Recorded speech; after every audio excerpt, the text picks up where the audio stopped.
Hello student Agar भिडिओटोर पराय continue करिছো आमी यार आगर भिडिओटोत अलप गम पालो जे जे रिलेटिव पारमिटिविटी अर्थात रिलेटिव पारमिटिविटी अर्थात आपेक्षिक प्रवेशता कि पाइछिलो जे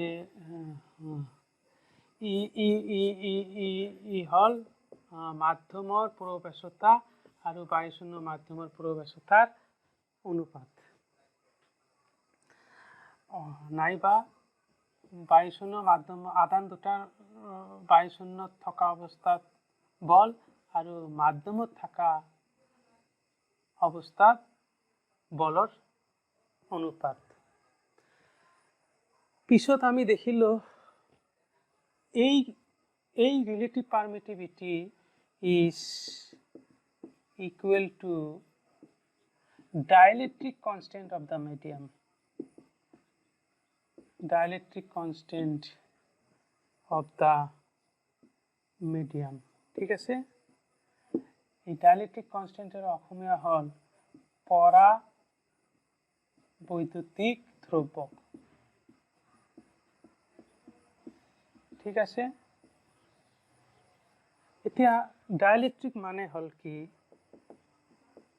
डाइलेक्ट्रिक माने तुम्हालोके पाबा इन्सुलेटर माने जीवर पदार्थर माझेरे आधानर गति हब नोवारे एइबर पदार्थक कि कोवा हय पराबैद्युतिक माध्यम बा डाइलेक्ट्रिक कोवा हय जेनेकुवा पेपारर माझेरे आधान गति करिब नोवारे माइका साइसाने छोवालीबिलाकर एइ उर्णीबिलाकत सरू सरू ग्लासर निचिना देखा पोৱা গৈছে এইবিলাক माइका जेनेकुवा बालित केतियाबा सूर्यर पोहर परिले किछुमान सरू सरू सरू सरू बस्तु जिलिकी उठे সেইবোৰ माइका पेपार वाटार ठीक है एक्सेट्रा এইবোৰ हल डाइलेक्ट्रिक ओके डाइलेक्ट्रिक माने एक प्रकार अपरिबाही और कि तेनहले इ कार समान डाइलेक्ट्रिक कन्स्टेंट तेनहले डाइलेक्ट्रिक कन्स्टेंट आमी केनेके लिखिम और एटू डिनोटेड बाय এই যে এনে কই দি এনে ইয়ার নাম হল এনে কই দিল কাপ্পা হলো এইটো এই যে কে আগত তো মই স্মল কে এনে কই দিছিল এবাৰ এই যে এনে কই দি এনে কই ঠিক আছে এইটো কই ডাইলেক্ট্রিক কনস্ট্যান্ট এই ডাইলেক্ট্রিক কনস্ট্যান্ট কার ইকুয়াল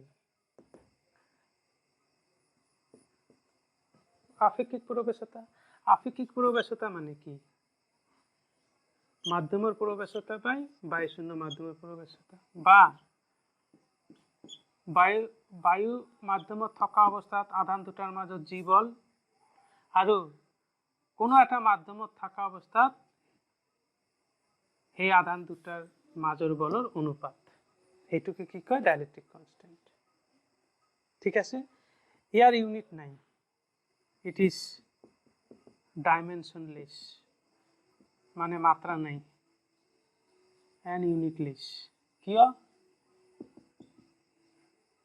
कारण यारो न्यूटन कैंसिल हो जाबो ठीक है फाइनली आमी के ताहले एप्सिलन इक्वल टू के कि लिखिम epsilon equal to a epsilon अच्छा के इक्वल टू के लिखिम finally epsilon by epsilon not okay तेने हले एप्सिलन इक्वल टू कि लिखिम एटु पेने आहिले एप्सिलन नॉट कापा ठीक है ओके तेनेले अल्टीमेटम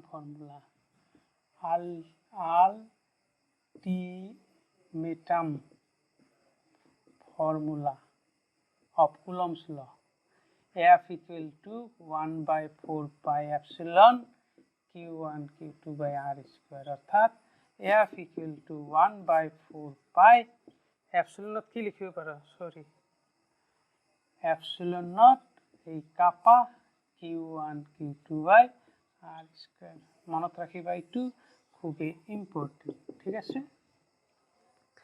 এতিয়া এইখিনি বুজিলো তো এতিয়া নেক্সট যে ডাইলেক্ট্রিক কনস্ট্যান্ট আমি কি পালো যে ডাইলেক্ট্রিক কনস্ট্যান্ট আমি পালো kappa equal to force in vacuum by force in medium or epsilon by epsilon naught ঠিক আছে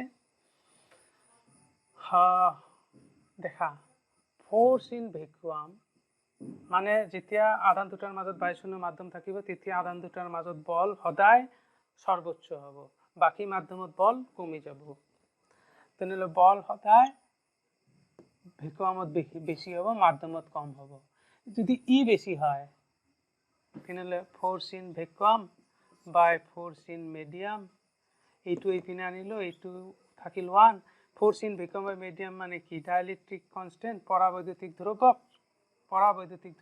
অসমীয়াত কি কয় পরাবৈদ্যুতিক ধ্রুবক ঠিক আছে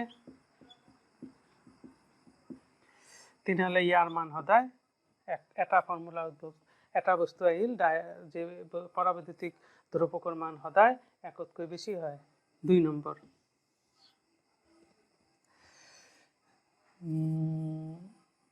বায়ুৰ কাৰণে এয়াৰ তেনেহলে মই এইটো এয়াৰৰ কাৰণে লিখিম এইটোৰ ফৰ্মুলা কি আছিল এইটো বাই এপসিলন নট এতিয়া মাধ্যমটো কি নিছে এয়াৰ গতিকে এয়াৰ অলপ আগত কি বুজাইছিল যে এয়াৰৰ প্ৰৱেশতা 1.008 এপসিলন নট তাৰ মানে দুটা ইকুৱেল তাৰ মানে ইয়াৰ পৰা কি পালো ই আৰু ইকুৱেল 1 তাৰ মানে এই দুটাৰ পৰা পালো যে পৰাবৈদ্যুতিক ধ্ৰুৱকৰ মান একতকৈ বেছি হয় বা ইকুৱেল হয় এইটো 2 নম্বৰ 3 নম্বৰ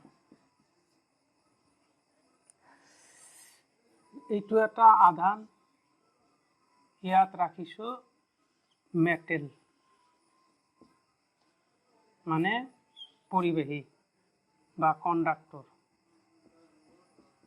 এইটো Q2 দুটা আধানৰ মাজত এতিয়া কন্ডাক্টৰ ৰাখিছো মনত ৰাখি পিছত পঢ়াম যে যেতিয়া আধানৰ মাজত দুটা আধানৰ মাজত কন্ডাক্টৰ বা পৰিবাহী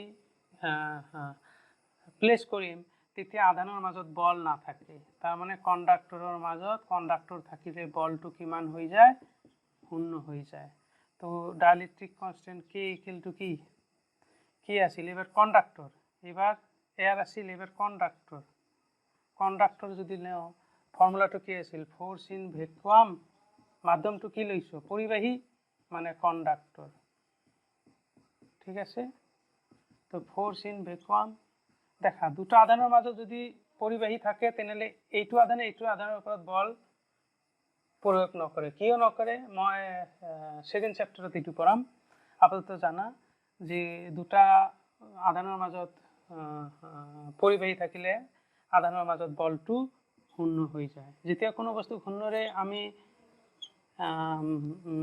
কি কৰিম ডিভাইড কৰিম হেতু অসীম হৈ যাব ঠিক আছে ওকে আচ্ছা তেনেহলে 3 নম্বৰ ফৰ্মুলা এইটো হল তো এইটো তোমালোকে কৰিবা which of the following value is for insulator number 1 0 number 2 -2 number 3 6 number 4 infinity ঠিক আছে ক্লিয়ার এতিয়া মই পঢ়াম Coulomb's law in vector form খুব ইম্পর্টেন্ট এইটো Coulomb's law in vector form ঠিক আছে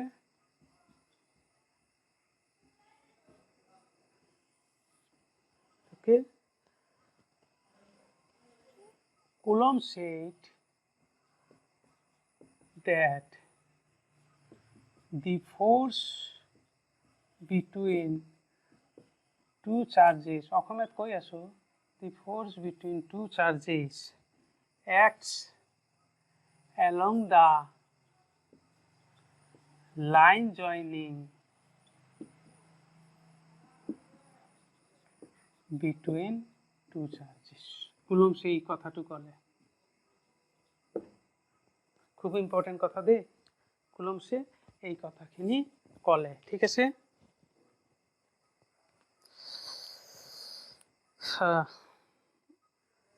তো এই কথাখিনি খুবই ইম্পর্টেন্ট।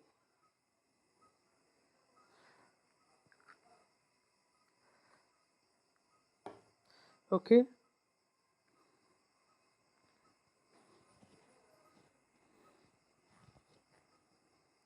ক্লিয়ার।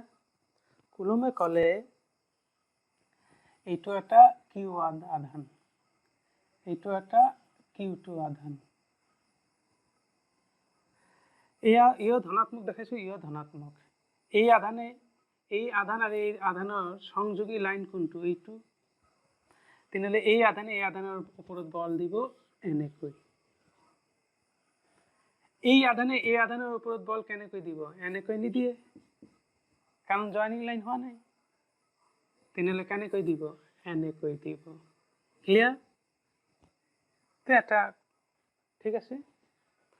তো তেনেহলে বল কেনেকৈ লিখিম? এই আধানে এই আধানৰ ওপৰত বল দিলে সেইটো আমি কেনেকৈ লিখিম? মনত ৰাখিবা, এইটো কোন আধান? কিউ2। কিউ2ৰ ওপৰত কোনে বল দিছে? 2ৰ ওপৰত কোনে বল দিছে? 1। এই আধানে এই আধানৰ ওপৰত বল এইফালে দিব, কাৰণ কিয়? ইও ধনাত্মক, ইও ধনাত্মক। এই আধানে ইয়াৰ ওপৰত কোনফালে বল দিব? এইপিনে। গতিকে এইপিনে বল দিছো। এইটো কাৰ বল? কিউ2ৰ ওপৰত। কোনে দিছে? কিউ1 দিছে।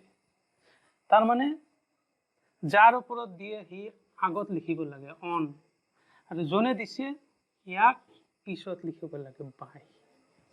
কথাটো বুজিছা? ক্লিয়াৰ? তেনেহলে এইটো কি লিখিম কোৱাচোন? কাৰ ওপৰত বল? 1ৰ ওপৰত। কোনে দিলে? 2 নম্বৰ আধানে। Okay, are the same? Answer no, কারণ মান একে হব পারে, কিন্তু দিশ ইয়ার এইফালে দিশ, ইয়ার এইফালে দিশ, দিশ বেলেগ হলে বল দুটা একে নহয়। আর সেই কারণে আমি এই নামবোৰ নমেনক্লেচাৰ কৰিছো, মানে নাম দিছো, ঠিক আছে। যেনেকুৱা তোমাক লোকক এটা কথা কওঁ, এইটো কিউ1, এইটো কিউ2, আচ্ছা কিউ3, এইটো কিউ2। কিউ1 কিউ3ৰ ওপৰত বল দিব, কোনপিনে দিব? লাইন জইনিং এইটো এনেকৈ হৈছে, এইটো দিব। কিউ3 কিউ2ৰ ওপৰত কেনেকৈ বল দিব?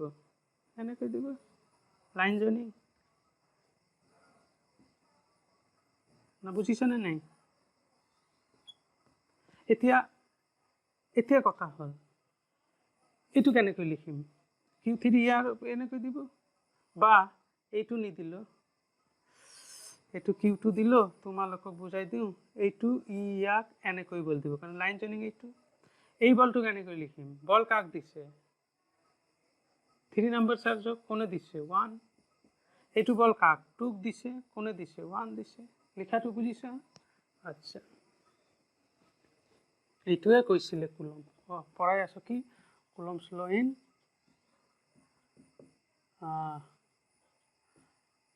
in vector form. Okay, in vector form. Okay,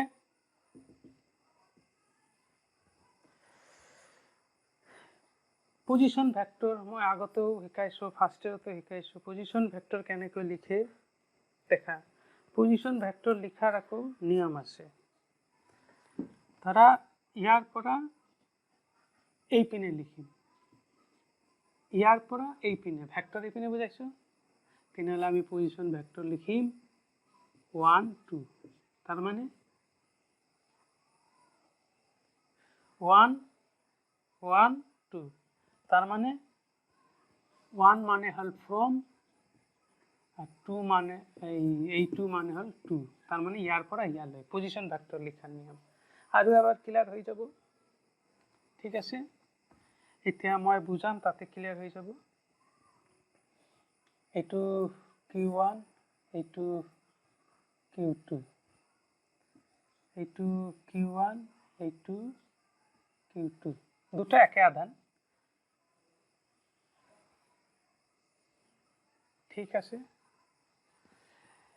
q তেনেহলে q1 এ ইয়াৰ ওপৰত বল দিব কোন পিনে দিব এই পিনে কারণ এ ধনাত্মক ইয়ার ধনাত্মক q1 এ q2 কে এই পিনে বল দিব তিনলে লিখিম কি কার উপর বল দিল 2 কোনে বল দিলে 1 যদি বল 2 এই পিনে তিনলে অবস্থান ভেক্টর এই পিনে লিখিম পজিশন ভেক্টর এই পিনে লিখিম মানে এনেকৈ পজিশন ভেক্টর কৰ পৰা কৰে লিখিম এতৰ পৰা এতলৈ এতৰ পৰা মানে ফ্ৰম 1 ৰ পৰা 2 লৈ লিখাটো বুজিছা আৰু ইয়াত এটা একক ভেক্টৰ ধৰিলো তাৰ মানে বুঝা এতিয়া 2 1 তাৰ মানে ফোৰ্স অন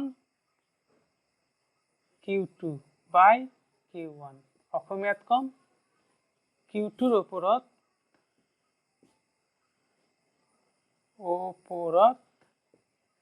q1 এ প্ৰয়োগ কৰা বল ঠিক আছে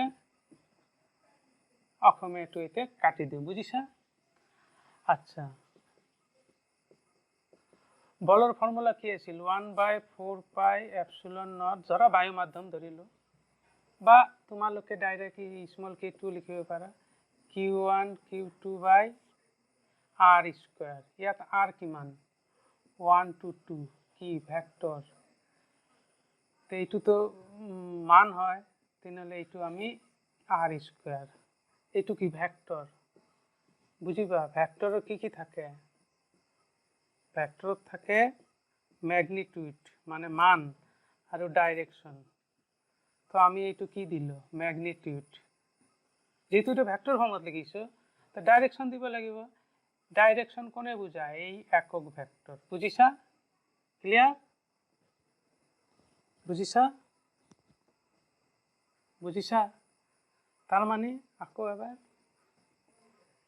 f21 বল কি লিখিম স্মল k লিখিলো q1 q2 এটো কুলম্বস কনস্ট্যান্ট দূরত্ব কিমান r12 এনেকৈ স্কয়ারে লিখিব পারা এটো কি মান এনেকৈ লিখিব পারা নাইবা এনেকৈ দি এইটোও মান হৈ যায় কথাটো বুঝিছা যেহেতু এটো ভেক্টৰত আছে গতিকে এটো মানত লিখিছো ডিরেকশন সদায় একক ভেক্টর দেখায় ঠিক আছে তেনেহলে আহা k q1 q2 r12 square একক ভেক্টর মানে কি vector by modulus of the vector vector by ভেক্টরের মান তেনেহলে কি লিখিব k q1 q2 এইটো ইপিনে আনিলে কি হয় কিউব হয়ে যায় এইপিনে কি থাকে r12 এটো কি এইটো হল Coulomb's law in vector form আহিলে কি হয় এনেকৈ আমি ভেক্টৰত লিখিম ঠিক আছে বুঝিছা ওকে এতিয়া 2 নম্বৰটো এইটো q1 এইটো q2 এইটো কি বুঝাম একৰ ওপৰত বল কোনে দিছে 2 তাহলে অবস্থান পজিশন ভেক্টৰ এইপিনে লিখিম এইপিনে কেনেকৈ লিখিম ইয়াৰ পৰা 2 1 কারণ ফ্রম 2 বুঝিছা তেনেহলে ইয়াত f12 লিখিলো হেতু কেনেকৈ লিখিম k q1 q2 ডিসটেন্স হবে 2 1 2 স্কয়ার একক ভেক্টর 2 1 কিউব এইটো হবে k q1 ডাইরেক্ট লিখিলো আগৰ নিচিনা কই বুঝিছা এইটো কিউব আহিব এইটো এনেকৈ ডাইৰেক্ট লিখি দিলো এইটো এতিয়া বুঝা এই 1 আৰু 2 হল 1 and 2 equations are the Coulomb's law in vector form 1 আৰু 2 সমীকৰণ হল ভেক্টৰ ৰূপত কুলম্বৰ সূত্র যদি পরীক্ষাত আহে যিকোনো এটা লিখি দিলে হৈ যাব ঠিক আছে এতিয়া কথা এইখিনি আর এইখিনি ইকুয়াল r12 আর r21 একে না আলাদা, কারণ এইখিনি দূরত্ব সেম, কিন্তু যেতিয়া মই ভেক্টর দিম বুঝিবা দে তেতিয়া কি ইয়ার ডাইরেকশন এইপিনে ইয়ার ডাইরেকশন এইপিনে মানে বেলেগ। কথাটো বুঝিছা? ওকে, হ্যাঁ খুব ইম্পর্টেন্ট কথা এইটো, হ্যাঁ ইম্পর্টেন্ট এইটো। তেনেহ'লে কোনটো লিম? ইকুৱেশ্যন 1 ল'ম না 2 ল'ম? 2 লিম। 2ত কি আছে? F12 K Q1 Q2 R21, এইটো এইটো R21, এইটো কি R21 ত থাকে 1 2 লিখিব পাৰো কাৰণ এইটো ম্যাগনিটিউড, তেনেহ'লে 1 2 লিখিলো। ওপৰত কি কিউব, কাৰণ এইটো আৰ এইটো একে কথা, মান একে। এইটো এনেকৈ লিখিব পাৰো, এনেকৈ লিখিব পাৰো, কোনো একো নহয়। এনেকৈ লিখিব পাৰো বা এনেকৈ লিখিব, মানত এনেকৈ লিখা যায়, বুজিছা? তেনেহ'লে এইটো ঠাইত এইটো লিখিলো, এইটো আহিল, এতিয়া থাকিল এইখিনি, হয় না? তো এইখিনি ঠাইত এইখিনি, তেনেহ'লে এইটো এইপিনে লিখিলে কি হ'ল হয়? R12 মাইনাছ R21, তার মানে এই R21 আমি কি লিখিলে হয়? মাইনাস R12, তেনেহ'লে minus K Q1 Q2 R12 cube R12, এইটুকুই। এইখিনি কি দেখাচোন? এইখিনি এইখিনি এইখিনি মানে এইখিনি, অর্থাৎ মাইনাস 2 1।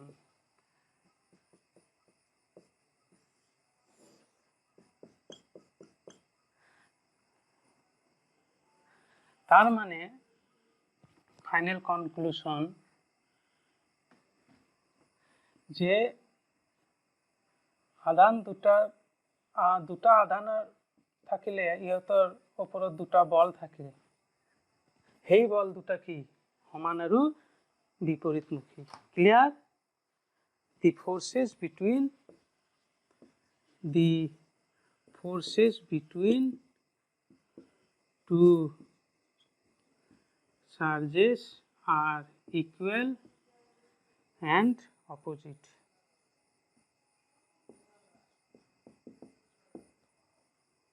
Okay, তো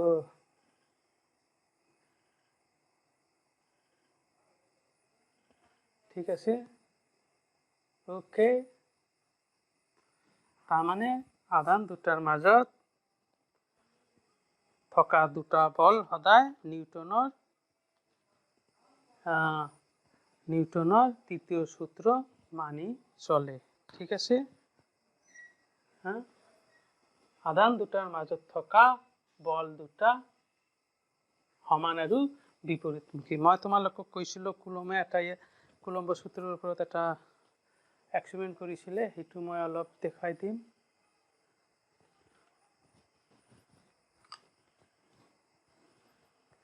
সেইটো দেখাম।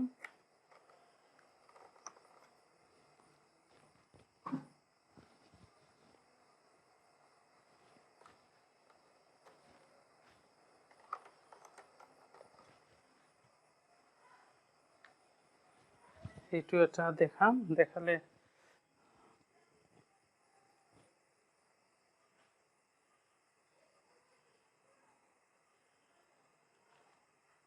আচ্ছা। চার্লস আগস্টন ডি কুলমে প্রথমতে আধান দুটাৰ মাজত থকা বলৰ পৰিমাণ নিৰ্ণয় কৰিছিল। তেখেতে লৈছিলে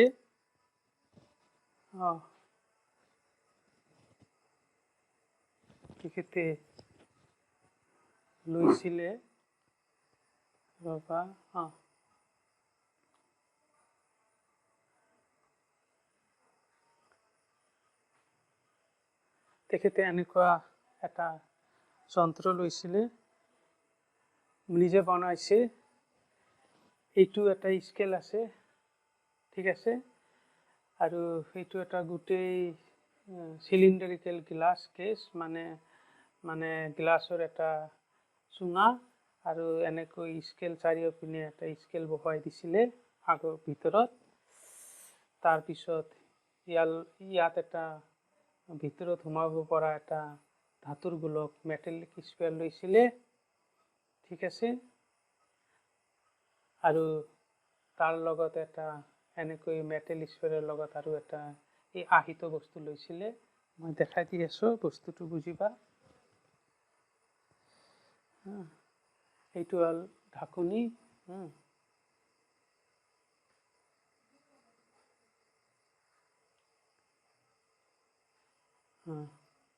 বুজাই দি আছোঁ।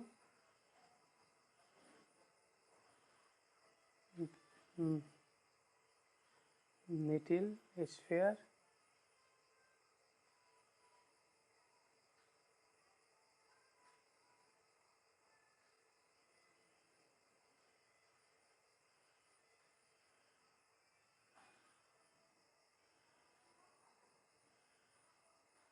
এইটো ঠিক আছে। এইটো গ্লাছৰ এটা জাৰ লৈছিলে, এইটো ঢাকনি, এইটো এটা স্কেল, ঠিক আছে।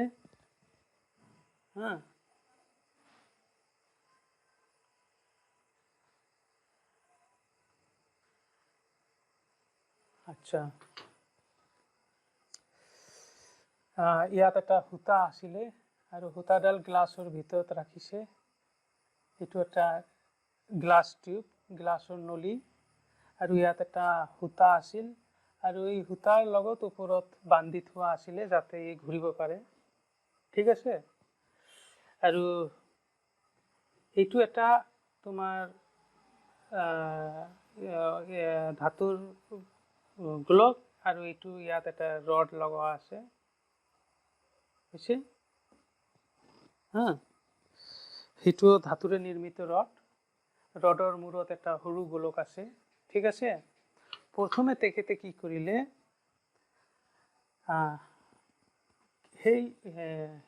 এই যে নীলা ৰঙৰ গোলকটো ৰাপ কৰি আনিছে চিল্ক ক্লথৰ লগত আনি। এইটো প্ৰথমেতো অনাহিত আছিলে, তাৰপিছত এইটো ওলাই আনিলে। ওলাই আনি তেখেতে এইটো গিলাচ, এই যে ধাতুৰ গোলকটো কাপোৰৰ লগত ৰাপ কৰিলে, বুজিছে। তেতিয়া ধাতুৰ গোলকটো আহিত হ'ল।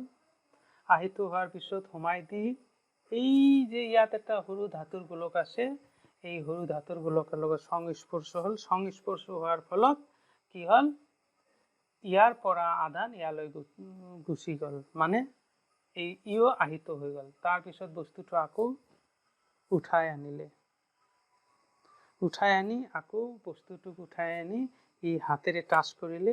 হাতেৰে টাচ কৰিলে কি হ'ব, এই নীলা গোলকটোৰ যিমান আধান আছে আকৌ আধানখিনি আমাৰ শৰীৰেদি ক'ত গুচি গ'ল, পৃথিৱীলৈ গুচি গ'ল। তাৰমানে এই নীলা গোলকটো আকৌ অনাহিত হৈ গ'ল।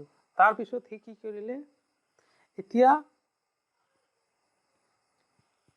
এতিয়া নীলা গোলকটো ওলাই আনি আকৌ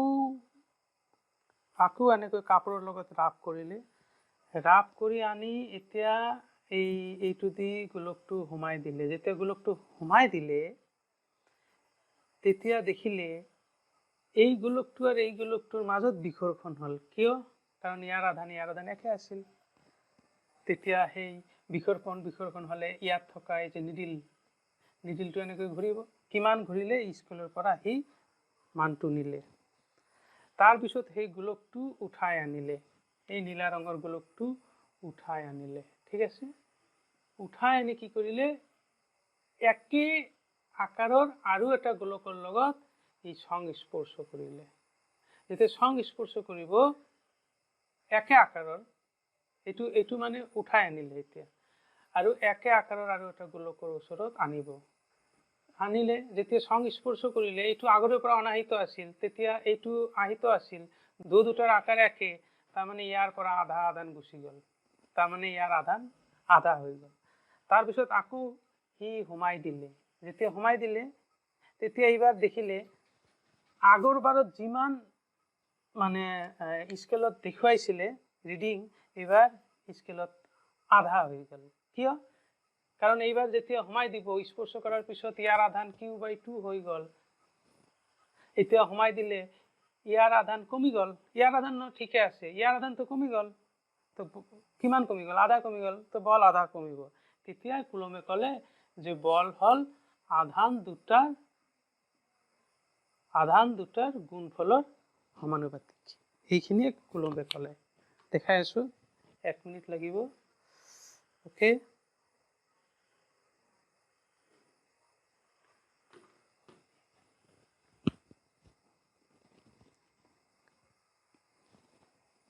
এই যে ওলাই আনিলে এটো আগৰ পৰা আহিত কৰা আছিল ৰাফ কৰা হল ৰাফ কৰাৰ ফলত এইটো আহিত হৈ গল এতিয়া হমাই দিয়া হল হমাই দিলে দেখিলে ইয়াৰ মাজত বিখৰকণ হৈ গল নিডিলডাল দূৰত গুচি গল কিমান ৰিডিং হল এইটো স্কেলৰ পৰা মেজাৰ কৰিলে ঠিক আছে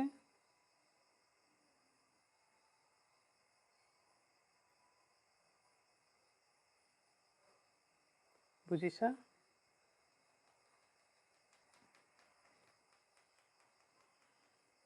তাৰ পিছত একে আকাৰৰ অনাহিত বস্তুৰ লগত সংস্পৰ্শ কৰিলে কৰাৰ ফলত ইয়াৰ আধা আধান ইয়ালৈ গুচি গল তাৰ মানে ইয়াৰ আধান আধা হৈ গল এই নীলা গোলকটোৰ আধান আধা হৈ গল আকৌ হমাই দিয়াৰ ফলত দেখিলে এইবাৰ বিচ্যুতি মানে ডিফ্লেকশন আধা হৈ গল তেতিয়া কনফার্ম হৈ গল যে আধান বেশি হলে বল বেশি হয় আধান কম হলে বল বেশি আধান বেশি হলে বল বেশি হয় আধান কম হলে বল কম হয় তেতিয়া কলে যে force is proportional to q1 by the force between 2 point charges is directly proportional to the product of the magnitude of the two charges দুটা আধানৰ মাজত থকা বল ঠিক আছে আধান দুটাৰ কি আধান দুটাৰ মানৰ গুণফলৰ সমানুপাতিক এইটো তেখেতে কনফাৰ্ম কৰিলে এইটো এক্সপেৰিমেন্টেৰ জৰিয়তে ঠিক আছে থ্যাংক ইউ